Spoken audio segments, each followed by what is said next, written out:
Hey there, welcome back to the 10 Weather Impact Show. I'm meteorologist Lily Aldrich. And I'm meteorologist Aaron White, and it's been really nice the last couple of days. We've had that low humidity, a fair amount of sunshine even today, some clouds around here, but really nice weather. It's been really nice out there. And Aaron, it's been a while since we've done a show I know, together. yeah, I'm excited. yeah, it's been a couple weeks at least. I mean, we're talking about good weather, Yeah. good conditions outside, and maybe some storm chances possibly Maybe some brewing storms, in. yeah, and it's been nice to have this quiet weather, especially after what happened on Tuesday. We've really talked a lot about that with all the storms, the tornadoes confirmed in Ohio. So nice to have some quiet weather, but we are going to be talking about some more storm chances looking ahead to the end of the weekend, more so next week, I believe. Yeah, we had that long stretch of days in the 70s. Thankfully, or maybe not thankfully, it's kind of out of the way now. We're looking at highs in the 80s as of today. We're lots and lots of sunshine for your forecast today, though. If you have been outside anytime recently, it's nice out. I mean, low humidity, like we were just saying, lots of sunshine out there, and that will continue through the next few days.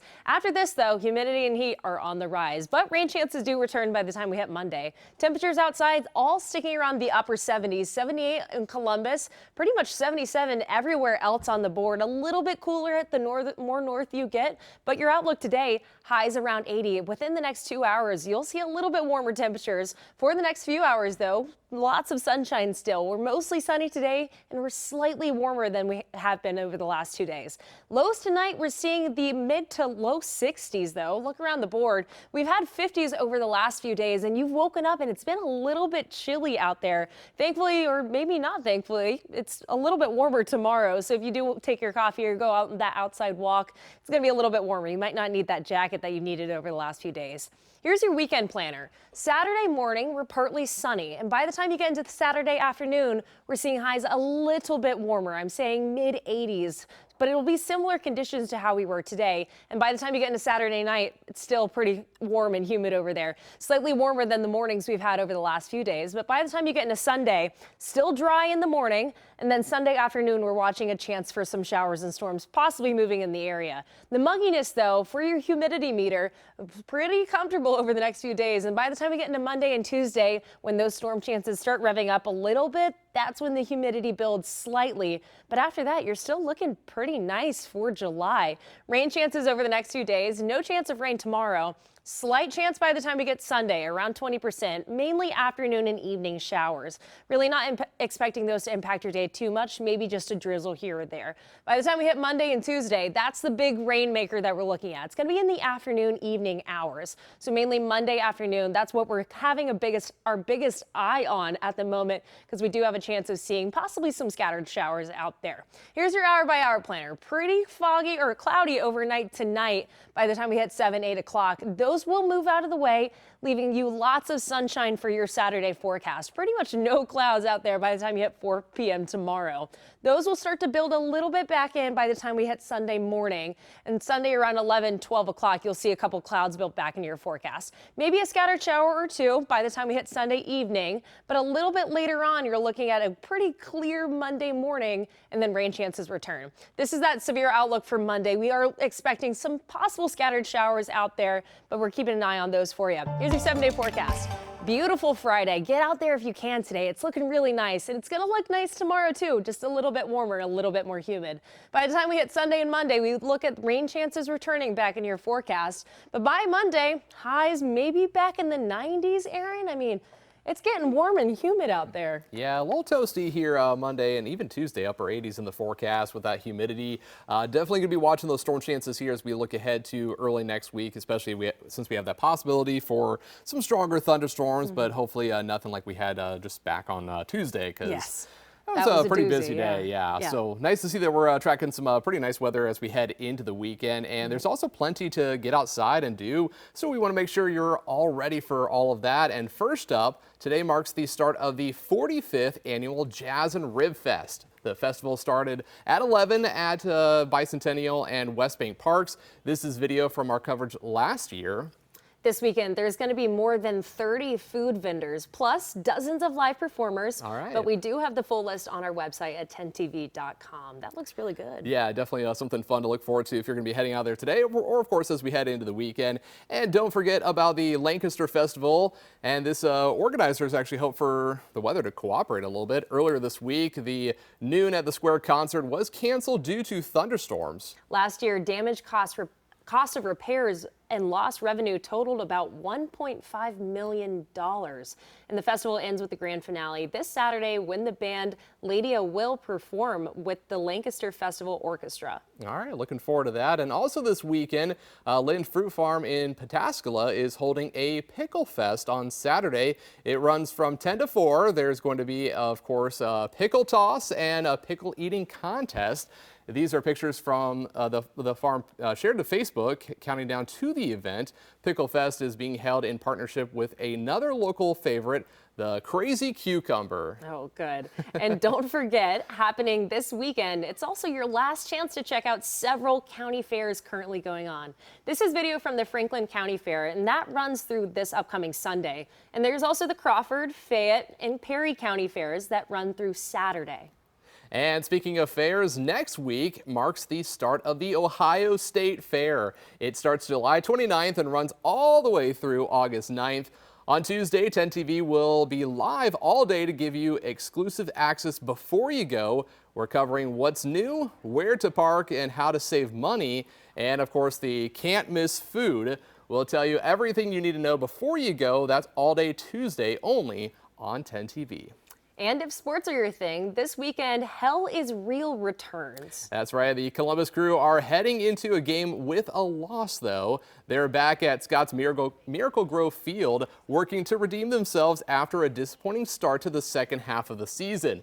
This is a crew the crew team that hasn't played a match together in 60 days. Wow, and with changes and additions to their roster at an all-time high, for a guy like Patrick Schultz, that's not an excuse, but it is a challenge he feels responsible to help overcome.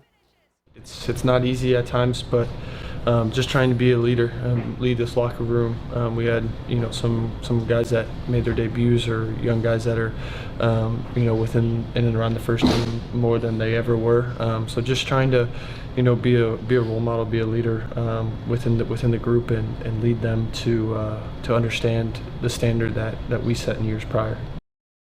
One of those new faces has officially touched down in Columbus. Later today, 10 TV will hear from Spanish star Briaz Mendez for the first time since he arrived in Ohio. And that's at 3 o'clock, so stay tuned for more. Hell is Real kickoff is Saturday at 7:15 at Scott's Miracle Grove Field. And with so much happening, including a major festival, it also means major traffic headaches downtown. 10 TV's Amy Steigerwald has what you need to know before you head out this weekend. We've got the Jazz and Rib Festival happening all weekend long, and we've got some road closures to go along with it. So these are just a few of the listed ones they've got, but we want to highlight the main ones. Civic Center Drive along with Bell Street and Starling Street. Those areas really right around COSI are where you're going to run into those closures and a lot of those delays around this area if you're trying to drive through there. So again, these are just a couple of the areas that we want to flag for you. If you are going down to the festival, note those. And we also want to note that they're pretty much closed all weekend long through the start of next week. So Bell Street, that closure that we mentioned, will be closed until Tuesday, roughly around 6 a.m. And then all of those other closures Monday at 8 a.m. Or at 6 a.m. Sorry. So both of those right at 6 a.m. next week, Monday and Tuesday, just because they need some time to clear things out, those organizers, clean up the festival, as again, it is happening through Sunday. We also want to flag, if you are going to the festival and you're wanting to know where to park, how to get there, Columbus Commons, COSI, and surface lots are really your best bet if you are trying to park near or close to the area. But just keep in mind, it is going to be busy. So if you can use a Coda route or a ride share, that is probably another good option for you. I'm going to send things back to you.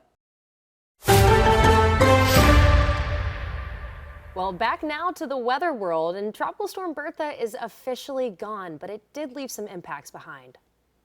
Texas beachgoers largely shrugged off Tropical Storm Bertha on Thursday, with surfing and swimming along the Galveston coastline, even as the storm lashed the Texas Gulf Coast with strong winds and heavy rain. Trees bent under strong gusts and vehicles pushed through wind, lashed streets, and yet residents appeared pretty unmoved by the approaching storms. The U.S. National Hurricane Center said on Thursday that Bertha had moved inland to 35 miles north of Galveston, Texas, packing maximum sustained winds of around 40 miles per hour. Yeah, and while those beachgoers enjoy their days back further east, areas across the Cape Fear actually were under a flood watch until Friday afternoon. This is video of what it looked like here on South Franklin Street last year. Pools of water were on the ground. Right now, the National Weather Service is saying this area will maybe see 2-3 inches of rain. Most of southeastern North Carolina has been under severe drought conditions for weeks. And Hal Louder, a Whitehall emergency manager, says because the ground is so dry, the rain may run off, leading to flood conditions. Yeah, and believe it or not, despite the distance, Bertha and that flooding are actually connected. CNN's Maribel Gonzalez has the latest on Bertha's path and the possible impacts of it cross country. The second named storm of the Atlantic hurricane season is bringing wind gusts and rainfall to parts of the south. That spin is going to bring some moisture into areas of Louisiana and Texas. Yet hundreds of miles away, a cold front draped across southeast Virginia. Parts of the Carolinas and northern Georgia is being supercharged with moisture linked to Bertha, bringing a threat of heavy rain and flooding. By adding moisture to this, it's allowing all of these areas of Tennessee and North Carolina to have much more abundant moisture than they would have, frankly, just from the front itself. Some areas in North Carolina have already received a month's worth of rain in the past few days, with more to come. Thunderstorms this afternoon in some places in the south are forecast to bring up to 2 inches per hour. The intensity could overwhelm drainage system and flood some urban areas.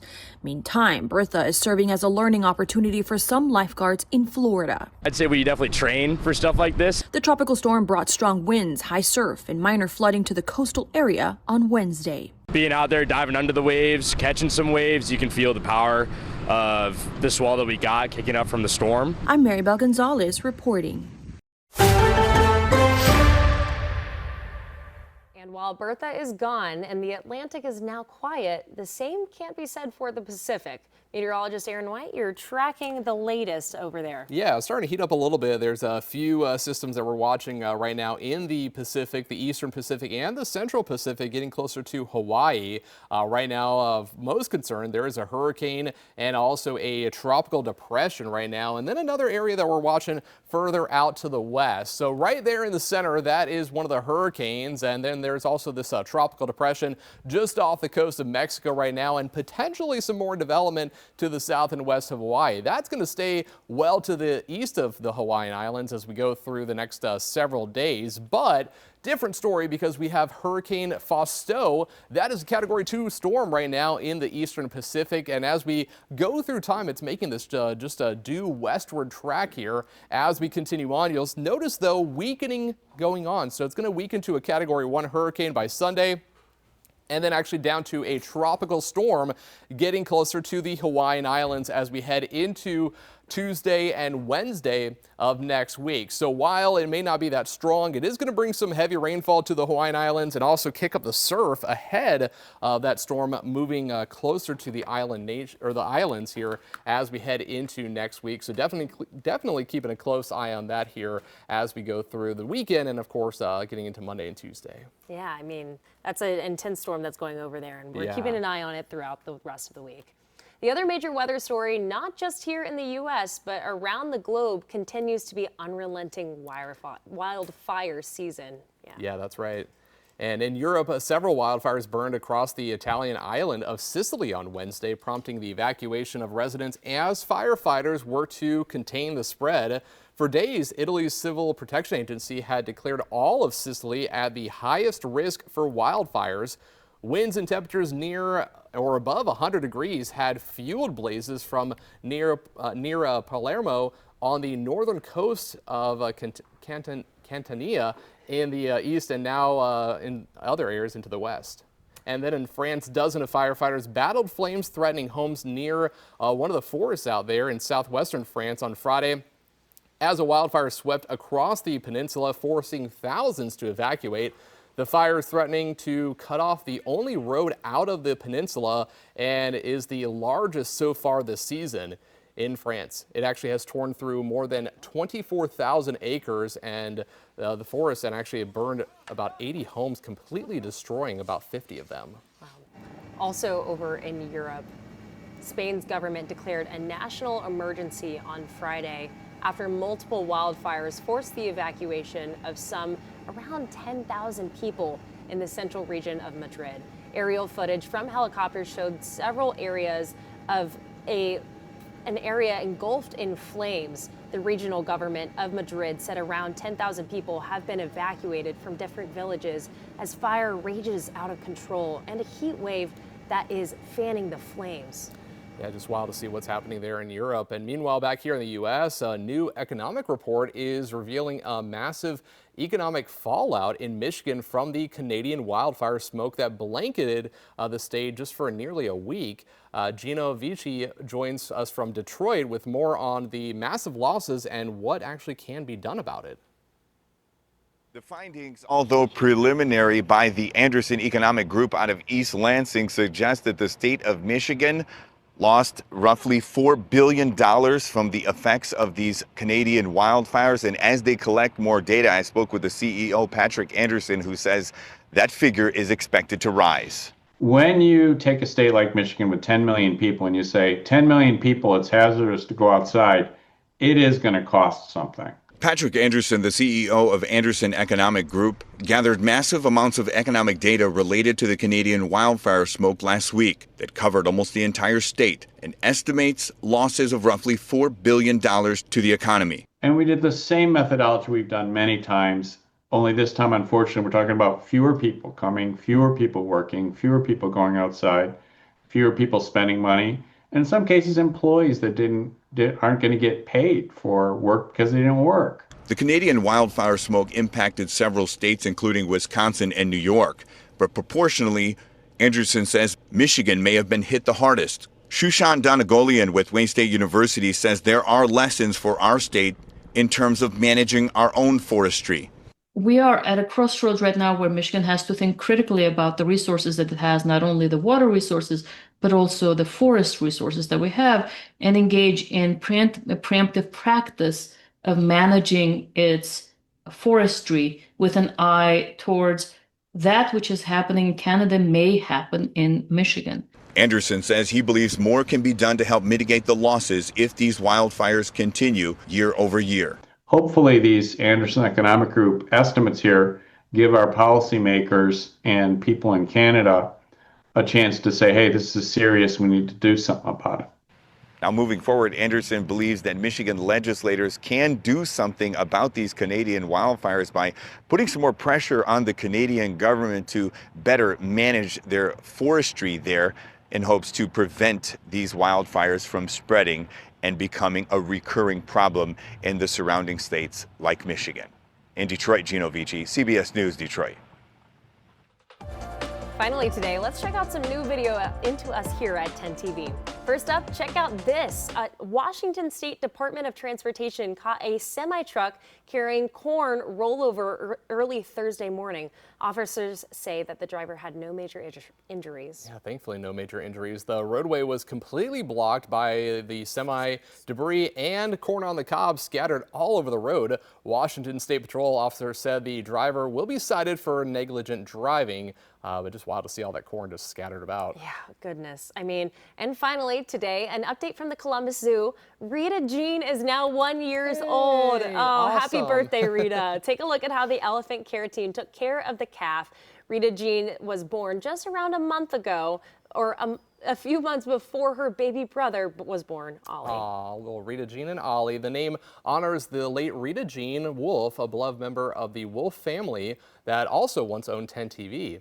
They helped bring the zoo's first animals to Columbus almost 100 years ago. Wow. So nice little happy birthday to little Rita Jean. Well, let's take a little recap of our forecast real quick. Get outside today. Looks absolutely beautiful out there. Yeah, I mean, we got the sun shining, temperatures up into the upper 70s, getting close to 80 degrees here today. We got more 80s, close to 90 in the forecast on Monday. And of course, watching those storm chances here as we head into our Monday and Tuesday. And maybe that chance for a couple of stronger storms, but we'll have to wait and see. Keep an eye on those. Well, that's it for your weather update here on 10 TV. Aaron, you'll be with us the rest of the night. Yeah, I'll be tracking those storm chances as we look ahead to next week. And of course, that 90-degree heat. So you can catch more news and weather online at 10tv.com.